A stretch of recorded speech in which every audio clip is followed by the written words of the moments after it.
Was a fourth installment really necessary? Let's find out.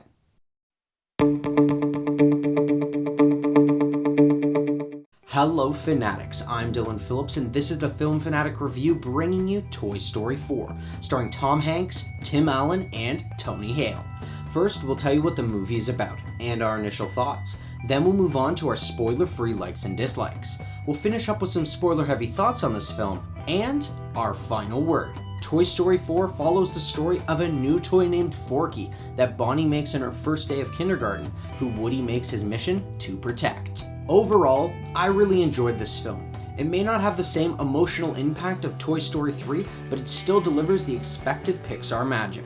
For what I liked about this film, let's start off with the animation. This film is beautifully animated and shows the progress of Pixar animation from their very first film Toy Story over 20 years ago. The cinematography and lighting shows just how much detail and fluidity there is in the animation nowadays, but it's also in the character detail that really struck me. The ability to create such a lifelike cat character in comparison to Scud in Toy Story 1 shows just how much this evolution has happened over the past 20 years. Beyond the animation, the story and themes are definitely Pixar level caliber. The story is layered, filled with constant comedy, and it ties back into the overarching theme from the entire series, and that's that a toy never wants to become lost.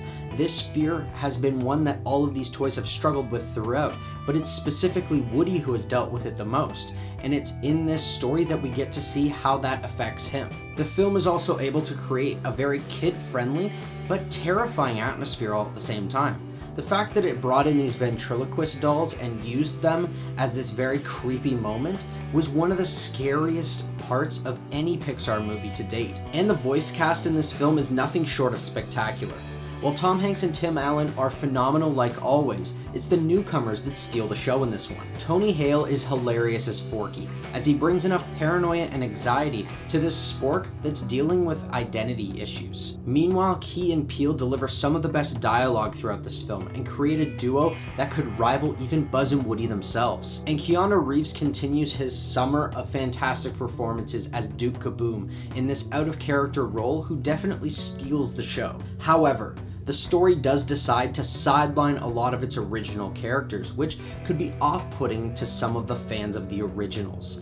Buzz, Jesse, and a lot of the other gang are relegated to mere lines of dialogue, and that, to me, felt a bit off-putting because I came there to see Buzz and Woody, and while I did get Woody, I didn't get a lot of Buzz. And that's where we'll end our spoiler-free thoughts on this film. If you want to hear our final word or rating of this film, pause now and click the link in the description, because now it's time for spoilers. No spoilers to talk about for this one, but the best scenes to me were any scene where Forky's dealing with his trash habit, any scene with Ducky and Bunny, any scene with Duke Kaboom, Bo and Woody's reconciliation, and Woody's farewell. So, with the thoughts heard, here's our final word. Toy Story 4 is a strong second finale to this beloved Pixar tale. While some original characters are cast aside for newer toys, the performances of the ensemble, phenomenal animation, layered story, non-stop comedy, and strong all-ages themes make this last adventure with Woody and Buzz a necessary one for fans old and new. This film may not be the finale to Andy's journey, but it's a fitting end to the story of the lead toy at the center of it. So I'm gonna give Toy Story 4 a 9. Thanks everyone for watching our review. Are you planning on seeing Toy Story 4? Or if you've already seen it, do you have something to add? What did you think of the story? Let us know in the comments below. I'm Phillips and this has been the Film Fanatic Review.